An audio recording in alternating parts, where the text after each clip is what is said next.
When you think of North Wales, you might picture the scenic mountains and lakes of Eryri, also known as the Snowdonia National Park. Or perhaps you picture one of the many historic Welsh castles standing proud on the horizon. Or maybe you picture the miles and miles of coastline, brimming with wildlife and the occasional pub. But did you know this part of the UK is also home to a leading historic university, which alongside its thriving student community has its very own research farm? I'm Peter Kent from Jisc, the UK's digital, data and technology agency, focused on tertiary education, research and innovation. I'm one of our innovation consultants specialising in new and emerging technologies. This week I've been in the glorious North Wales countryside at Bangor University's Henfaes research farm. I've been here working with colleagues from the university to look at how private 5G networks may help them to transmit data across their broad estate here at the farm. I've been joined this week by Professor Andy Smith, along with some of his colleagues and students. Andy, could you introduce yourself? Sure. So I'm an academic at Bangor University. I do teaching and research into sort of environmental sciences, focusing very much on forest ecology and sort of below ground plant-soil interactions. My research has quite a large remit, everything from kind of remote sensing and the use of data loggers and sensors for environmental sort of monitoring.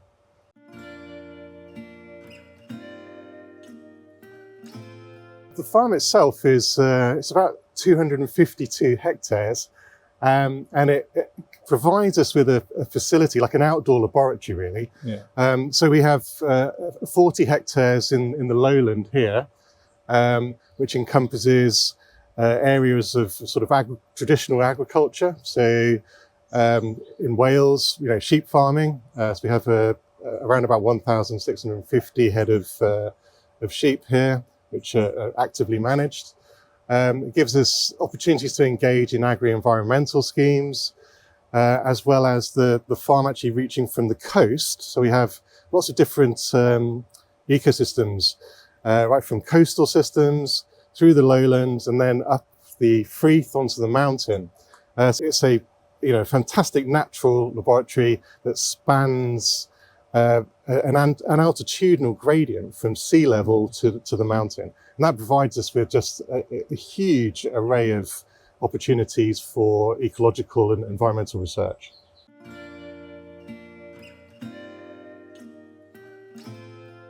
You may be wondering what 5G private networking is and what place it has at a research farm. 5G private networking is just like the technology which gets data to and from your mobile phone, but it's private to you and your organisation.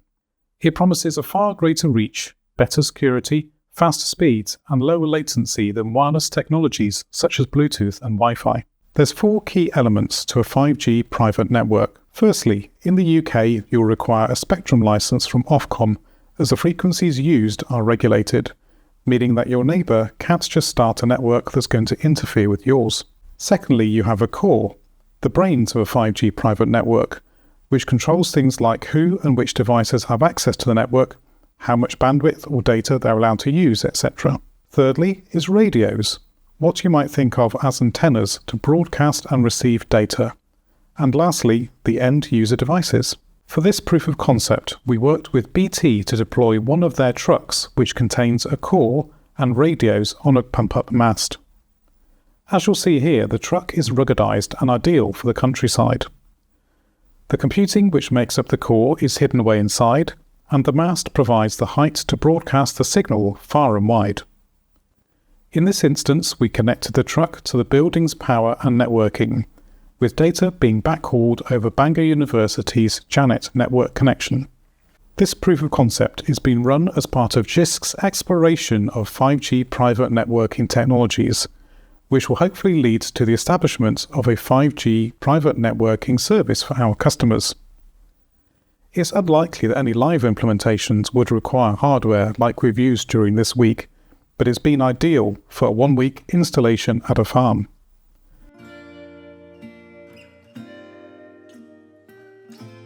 So we're really interested in utilising Henfaes for both teaching and research. And from a teaching perspective, being able to deliver, for example, live streamed lectures, and utilise things like virtual reality, which is all high data requirements. That enables us to engage with both distance learners. So we at the university we actually teach right across the globe using distance learning. So we have students enrolled in Africa and developing countries, and we're able to take the classroom to the field. So we can stream our data and engage these kind of remote learners. So that's one aspect of our teaching. The second aspect is actually the sort of EDI agenda. So where we have students, maybe disabled students or students who are not able to get out into the field, they can still feel really part of a lecture or a practical by participating over live streaming. So it's a really great way to improve the kind of student learning experience. Yeah. From a research perspective, I mean, this is where I get quite excited. From a research perspective, we have arrays of different sensors and purposes, everything from remote sensing to tracking animals. And what we've tried to do here this week is to configure data loggers to monitor things like eddy covariance, so gas fluxes, as well as more traditional kind of automatic weather stations that are located in remote locations, but we can monitor the data in real time. We can configure systems live in real time. I sat at home last night looking at the data coming out of our eddy covariance system over this 5G network. So it's a really exciting opportunity to engage in this sort of innovation.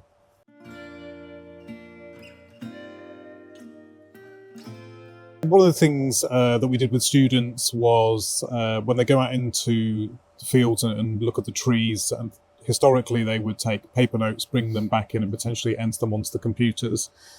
With the private 5G network, we were able to establish a small Wi-Fi bubble out amongst the trees, and the students were given tablets to enter directly into the computer system, so saving double handling of data and the potential for errors. Does that kind of help with experimentation for students in the longer term, do you think? Yeah, I mean, this is a fantastic use case that enables us the students to enter the data directly. And not only that, because we had the same shared data sheets on every single tablet, students could see what other students were entering simultaneously. We had the data sheets on a large screen in the seminar room, and we can actually start to plot up the data while students are still collecting it. So it really kind of speeds up and enables sort of visualization and greater engagement with the data. So as well as the saving on double handling, I just think it really kind of saves us time and enables us to deliver a sort of much more engaging sort of practical.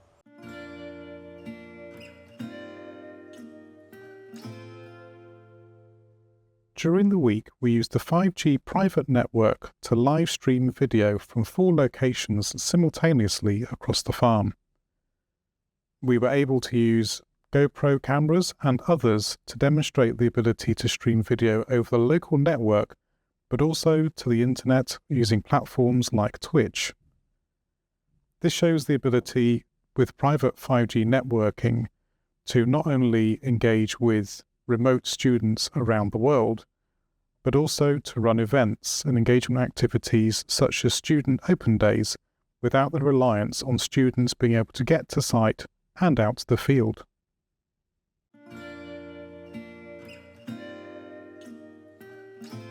We were joined by one of Andy's colleagues who brought along a couple of drones, and we were able to use the private 5G network to live stream what the drone was seeing with its camera back into the network and onto even virtual reality headsets, as well as the large screen in one of the teaching rooms. Andy, I remember you saying at the time that the ability to see a kind of overview of a tree canopy from above could really help research. Yeah, there's lots of opportunities, particularly using drones, and thinking about the current challenges, particularly in forestry, the pest and disease influx. So there's a large increase in the sort of abundance and diversity of pests and diseases. And using this technology, we could fly the drones over the top of the canopy and actually have quite close-up looks at the leaves, the colouring, identify potential pests and diseases. And there's also opportunities to use alternative remote sensing sensors to supplement the visual inspection that's using the drones and live streaming. So a really great sort of potential use case, I think.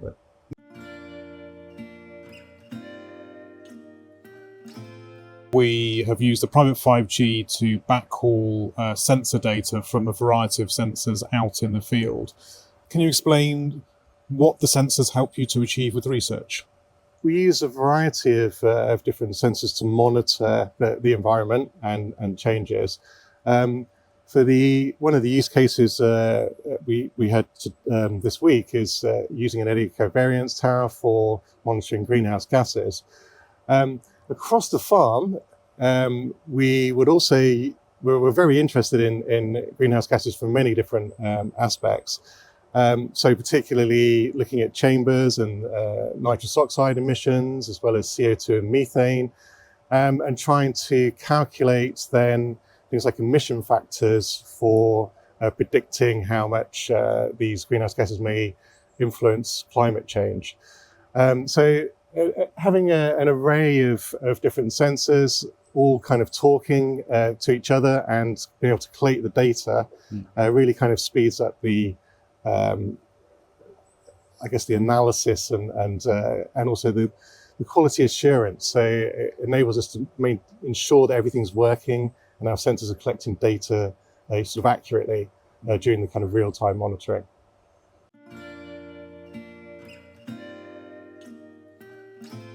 During my week here at Henfaes Farm, I've picked up on lots of farming terminology, and one of the terms I've heard used is precision agriculture. Can you explain what that means and how a private 5G network might help?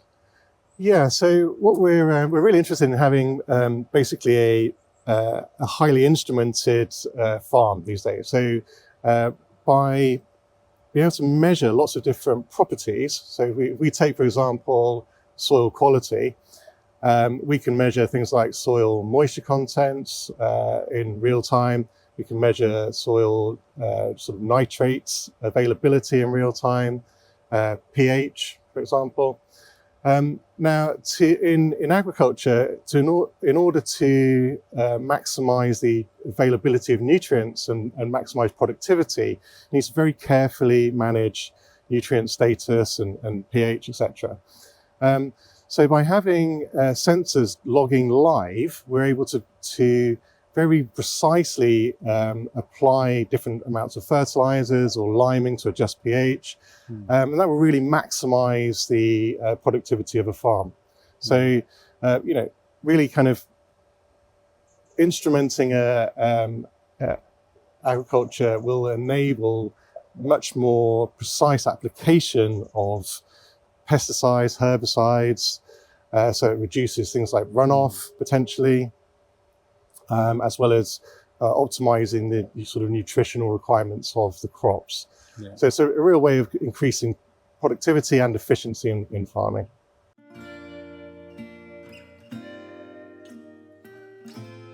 Professor Andy Smith is now joined by Dr. Adam Pinder. So in the background to this shot, we can see the what's known as a frith, which is a mid-mountain area. And the University Research Centre occupies land right at the frith and beyond into the mountain area. At the top of that area, you can see a coniferous forest shelter belt, And this is a site where we do a lot of monitoring of microclimates in order to establish the impact of shelter upon the energy balance and metabolism of livestock. So the 5G capability here would enable us to do detailed microclimate modeling and monitoring around that shelter belt area, collecting data remotely, enabling us to parameterize these microclimate models and determine the energy balance of livestock and the potential productivity gains that can be obtained by improving the amount of shelter in upland farming systems.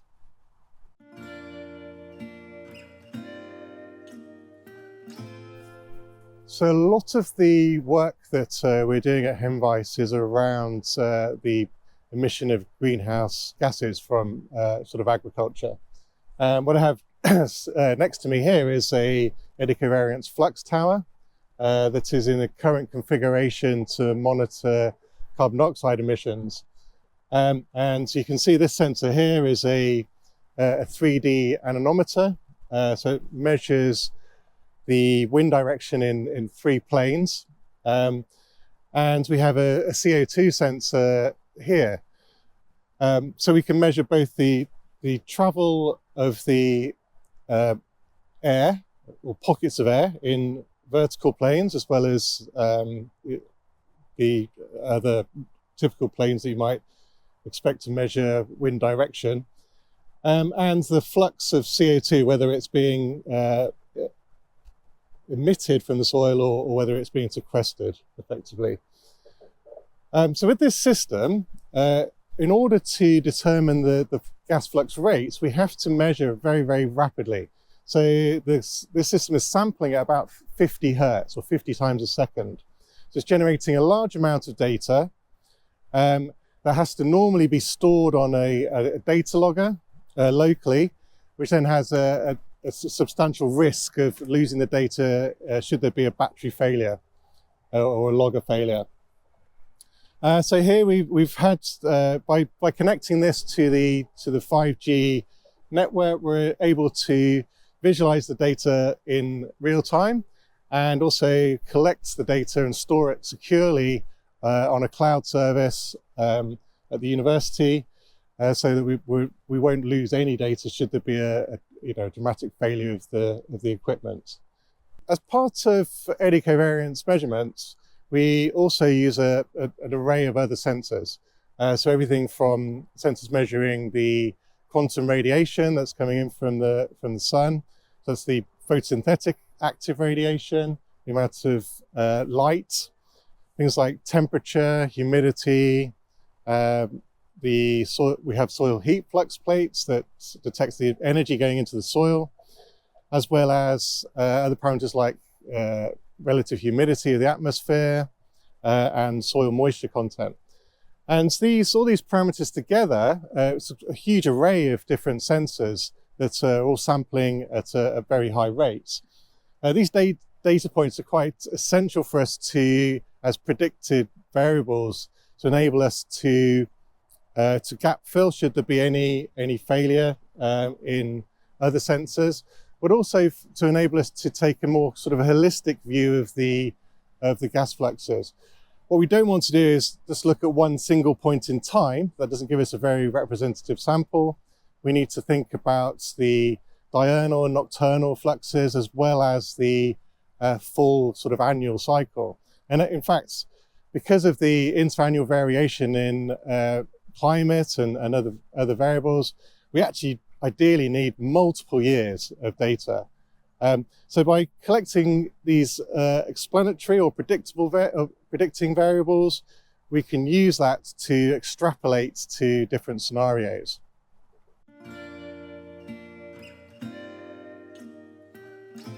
Another benefit of the 5G connectivity system as well is that we can reduce the amount of time we have to spend out in the field with such bits of kit. One of the kind of key issues is the data storage capacity within the modules.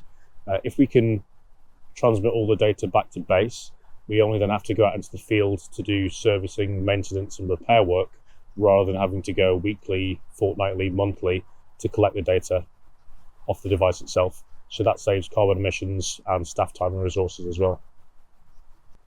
It's also quite useful as well in terms of communication. Oftentimes we get out into the field and this field sites are fairly remote. So just being able to send a quick email off or Teams message to a colleague, or even when you've left the instruction manual back at base, you can download a PDF version, and then you have essentially everything you need to troubleshoot any issues that can arise in the field.